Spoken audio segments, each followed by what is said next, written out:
आज है वीडियो 121 और आज हम स्टार्ट करने वाले हैं सिंगल मीन टी टेस्ट या वन सैंपल टी टेस्ट के साथ। अब हमें सबसे पहले कभी भी स्टार्ट करने से पहले कोई भी टाइप का टी टेस्ट हमें सबसे पहले फॉर्मूला देखने होंगे जो कि हम उन न्यूमेरिकल्स में अप्लाई करेंगे। अब इस पर्टिकुलर केस में दो फॉर्मूला है जो हमें सीखने हैं। सबसे पहला फॉर्मूला है स्टैंडर्ड डिविएशन के लिए जिसे एस से रिप्रेजेंट किया जाता है। इसका फॉर्मूला होता है summation of x minus x bar the whole square divide by n minus 1, ये पूरा स्क्वायर रूट के अंदर। अब आपको ये फॉर्मूला जाना पहचाना लग रहा होगा अगर आपने स्टैंडर्ड डिविएशन पहले किया हुआ है। आपको सिर्फ एक थोड़ी सी पेक्यूलियर टर्म दिख रही होगी जो कि है n माइनस 1, जो हमने प्रीवियसली स्टैंडर्ड डिविएशन में नहीं किया है। अब ये n माइनस 1 क्या है ये हम आगे जाके देखेंगे। इसके बाद का जो फॉर्मूला है हमारे पास, जो सेकंड फॉर्मूला है वो है टी के लिए। अब हम टी टेस्ट परफॉर्म कर रहे हैं इसलिए हमें इस केस में टी वैल्यू फाइंड करनी जरूरी है। अब ये टी वैल्यू क्या है? टी वैल्यू का फॉर्मूला हो जाएगा एक्स बार माइनस म्यू, ये पूरा मॉड के अंदर, divide by S divide by square root of N.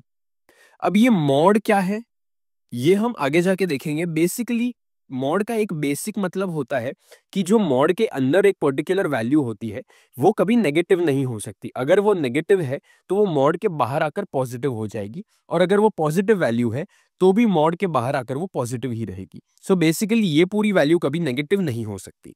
That's what it means. अब इसमें इंडिविजुअल टर्म्स का मतलब क्या है?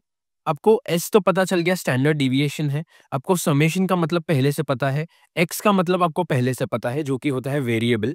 एक्स बार यानी मीन होता है, ये बहुत ही बेसिक कंसेप्ट है। अब आपको बेसिकली जानना क्या है इसमें, एक्स बार, म्यू, टी, ये सब क्या है। इसमें बेसिकली हमारे पास ये सभी टर्म्स है। X bar is sample mean, mu is population mean, N is sample size या नंबर ऑफ ऑब्जर्वेशंस। हमारे पास जो n माइनस 1 है इसे इस तरह से डिनोट किया जाता है। अब ये n माइनस 1 का मतलब क्या होता है? ये है डिग्रीज ऑफ फ्रीडम।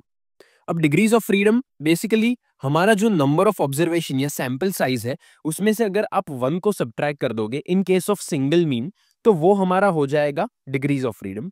ये हम एक न्यूमेरिकल में सॉल्व करते वक्त थोड़ा सा डिटेल में देखेंगे। और हमारे पास ऑब्वियसली है s जो कि है स्टैंडर्ड डिविएशन। सो ये है आपके दो फॉर्मूला। नेक्स्ट है हमारा द कॉन्सेप्ट ऑफ फिडुशियल लिमिट्स या the concept of confidence limits.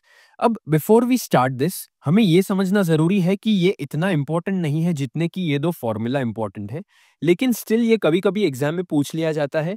So just for the sake of covering everything हम ये भी कवर करने वाले हैं। अब इसका मतलब क्या होता है? The most plausible value range of a particular parameter होता है फिडुशियल लिमिट्स। अब इसे ऐसे ही समझना नॉट पॉसिबल, सो हम एक एग्जाम्पल के थ्रू समझेंगे इसको।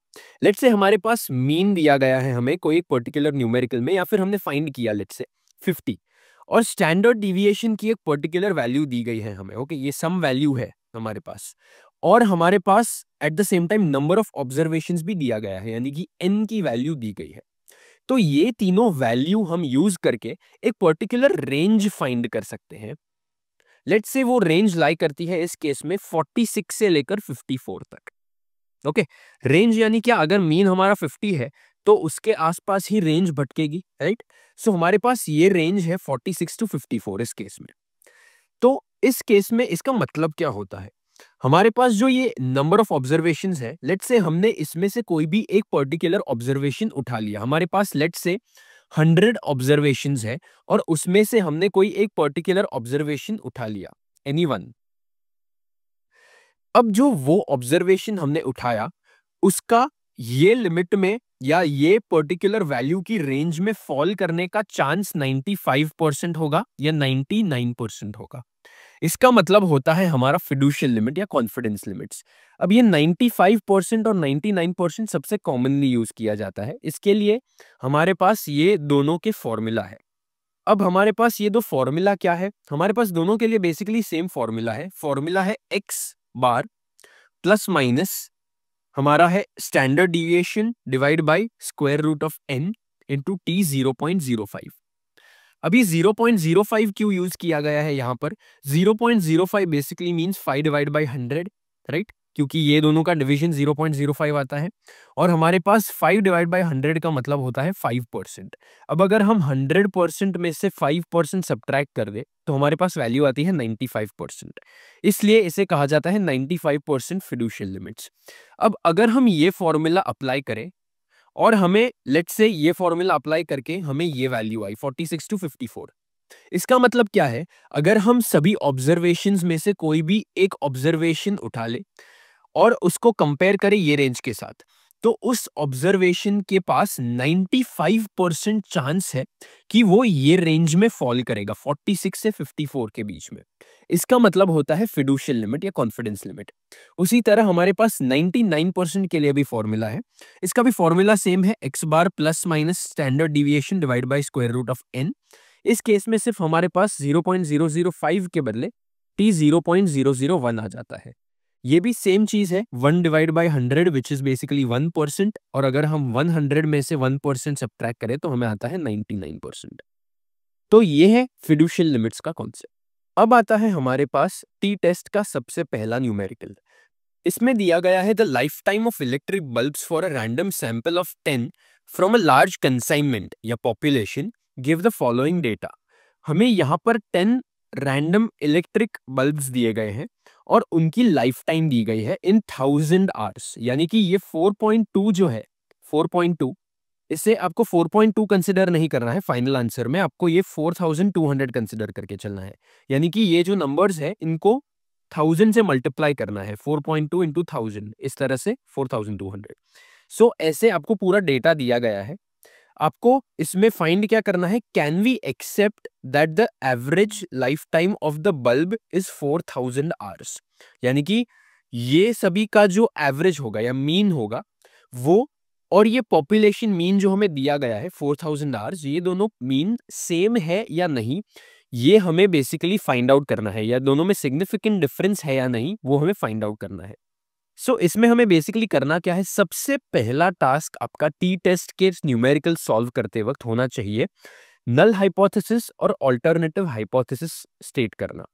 अब इस केस में नल हाइपोथेसिस क्या होगा, हमने देखा था पहले भी, इसके पहले के वीडियो में ही था आई थिंक, उसमें हमने नल हाइपोथेसिस डिस्कस किया था और उसी के साथ अल्टरनेटिव हाइपोथेसिस भी। अगर आपको उसमें डाउट है तो आप वो वीडियो जाकर देख सकते हैं।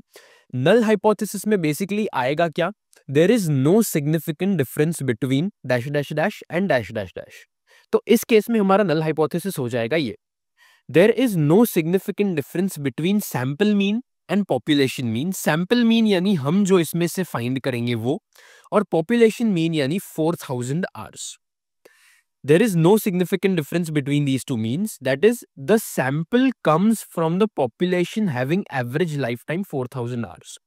इसका मतलब क्या हुआ, हमने पॉपुलेशन और सैंपल के बीच में डिफरेंस डिस्कस किया हुआ है बहुत पहले के वीडियो में, वो आप जाके देख सकते हैं। इसमें हम क्या प्रूव कर पाएंगे, अगर हमारा नल हाइपोथेसिस ट्रू हुआ तो हम ये प्रूव कर पाएंगे कि ये जो 10 सैंपल्स हमने लिए हैं, ये पूरा पॉपुलेशन है जिसका एवरेज 4000 आवर्स है, उसी में से लिए गए हैं। इसका मतलब हो जाएगा नल हाइपोथेसिस ट्रू है। लेकिन अल्टरनेटिव हाइपोथेसिस इसका पूरा उल्टा होगा, यानी कि there is a significant difference between sample mean and population mean. That is, the sample does not कम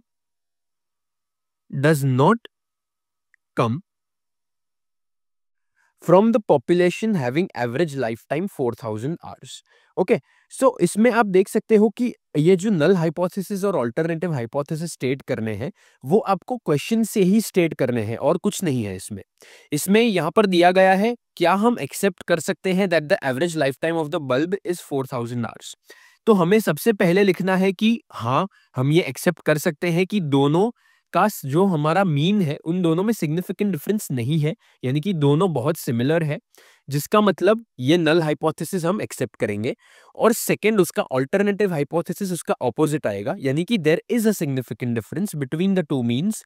और हम ये नहीं कह सकते हैं कि हमारा जो सैंपल है, ये 10 सैंपल है, वो हमारे 4000 आर के एवरेज लाइफ टाइम के पॉपुलेशन से आए हुए हैं। सो ये दोनों आपने सबसे पहले लिख दिए। अब आपको क्या करना है, आपको ये पूरा टेबल बनाना है। अब अगर आपको ये टेबल कैसे बनाना है ये नहीं आता, तो मैंने ये स्टैंडर्ड डेविएशन के वीडियो में कवर करवाया हुआ है। बहुत ही ईज़ी है, कुछ भी नहीं है। इसमें आपको सीरियल नंबर और एक्स यानी कि वेरिएबल्स ये दोनों पहले से दिए गए हैं ये वाले टेबल में। यही सेम मैंने कॉपी पेस्ट किया हुआ है। तो आपको ये दोनों पहले से पता है। अब इसमें n क्या होगा? n यानी नंबर ऑफ ऑब्जर्वेशंस, हमारे पास 10 ऑब्जर्वेशंस हैं।